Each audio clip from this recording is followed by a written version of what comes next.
Ryan had a question earlier because we were talking about Asar, and he wanted to know: do you think that he could become a threat shooting the basketball in his career?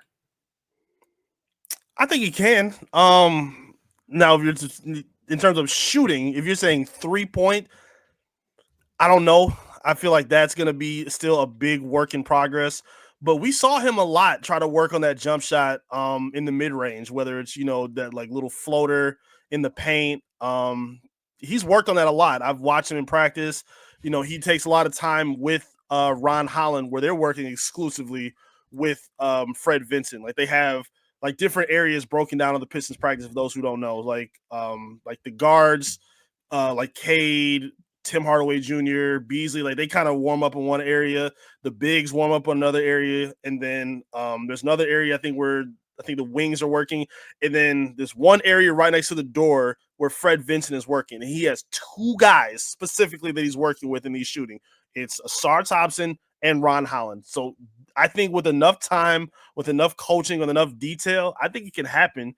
Again, I'm not one of those people that thinks the 3-point shot is a mandatory necessity that he needs to add immediately in order for his game to be unlocked. Like again, if he just becomes a guy that he's already a good passer, super athletic, super fast, like I'll never stop thinking about that spin move he hit against the Knicks and getting to the rim, how quick that was. There's no way he could do that. And the thought of him just adding maybe a mid-range game to go along with it, I think that unlocks so much. It doesn't have to necessarily be the 3-point game. Like you don't have to play like the Celtics play, because if you do, you're going to lose a lot more the way they did. So do I think he can do it? Yeah, I think the resources are there. I think there's enough great passing on the team that'll get him some open looks. But yeah, I'm not going to look and say that it has to be the 3-point shot that's the shooting key to unlock his game. Can he be a shooter? Sure. I think the resources are there to make that happen. I felt like a lot of times, maybe you can probably remember this, he passed up on a lot of 3-point shots. Like Definitely. if he caught the ball, from the outside, he looked to just dribble, penetrate, and get, an easy basket, whether that was from the mid range or layups or just tough contested acrobatic finishes, because he's just so athletic, and just like his first step and his bounce is insane. Like I don't understand it, but the answer to your question, Ryan, I think he can. I would give Fred a solid maybe 2 off seasons for Ausar to like really develop, because I don't think him going into his first full off season he's automatically going to be like a 40% 3-point shooter. Right. If you kind of look at players with the New Orleans Pelicans, like Lonzo Ball's a good example. Like he had a couple of off seasons with Fred, and then he became a more of a consistent league average 3-point shooter. So I think him and Ron, it would be so crucial to have both of those guys hit, open threes in the corners at the wing areas, because then you really can't like take any place off with those guys. But I'm hoping he does hit, or not hit, but develop a 3-point shot, because if he can, man, you got like a baby Kawhi on your hands. It's a race between him and his brother. Whoever can get that jump shot unlocked first, that's who everybody's going to stamp as the better Thompson twin. Like it's still a lot of conversation about who it is now. But yeah, I think he's in a better position where he can be a little bit more patient with getting that shot together. Again, having Cade Cunningham and Jay Ivey to kind of set up those looks for him. Even Duren, who's a really good passer in his own right. Like I think you're going to find areas and moments where Ausar won't have to, like you said, pass up those open shots.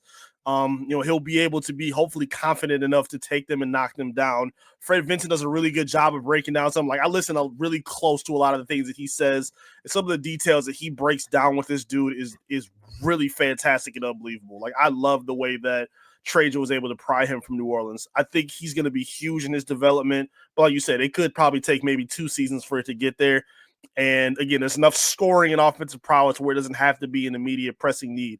Amen, I don't think has that same like limited flexibility, because they don't have that number 1 scoring guy yet, because Jalen Green still hasn't established himself as that yet. Cade is that guy. Like Jay Ivey's shown he can be that number 2. So you don't need Ausar to be your number 3, 4, or even 5 scorer right now. So you can take that time. You have other veterans around him who can help him too. So I think we're going to see that leap, but it's probably going to take a little bit of time to get there. Yeah, it's I don't really think it's a thing where it's just gonna unlock like that in one off Right. season. Give these guys two full off seasons to work with Fred. I think you'll see an uptick. I don't think they're going to be 20% 3-point shooters for a majority of their career. I think they can uptick it. If they can uptick from like 20 to like 30%, that's a huge success. Yeah. Ron wasn't afraid to shoot it. He was letting that shit fly. He didn't give it. He did not care, and I love that. I wish Ausar kind of had that same kind of mindset. It's like, I'm just gonna let this shit fly right now. Yeah, Rod. Anytime we asked JB Biggerstaff about what we saw from Rod, the first thing he was saying, "Hey, he's fearless," and you want that from your guy. You don't want him to see him passing up stuff. And like I said, we always talk back to that Milwaukee game where he missed those free throws. I think that kind of unlocked that fearlessness in him. It's like, listen, bro, you're gonna need these kind of moments to become the player who you're gonna be. And he has, again, the skill is there, the athleticism is there, the mindset is there as well. Now it's just going to come down to mechanics. So, yeah, I think, again, those guys are really, really fortunate to be in the position that they're in because their development is not, again, it can change a lot for the Pistons, but they're not requiring it right away for them to get to where they need to be. Like, we barely saw Ron in the playoffs. We saw Ausar sit in a lot of stretches during the playoffs where maybe he should have played, but there were areas where they were able to play with other people outside of those two guys. So their development is something that, again, they could use for sure, but it's not an immediate need as of right now. But it is going to be fun to watch them take those baby steps into the players that we all believe that they can be, which is pretty high of a ceiling for both of them. Yeah, I mean, I'm extremely high on Ron and Ausar, so if they can develop any type of jump shot, I think it's just a bonus for the Pistons.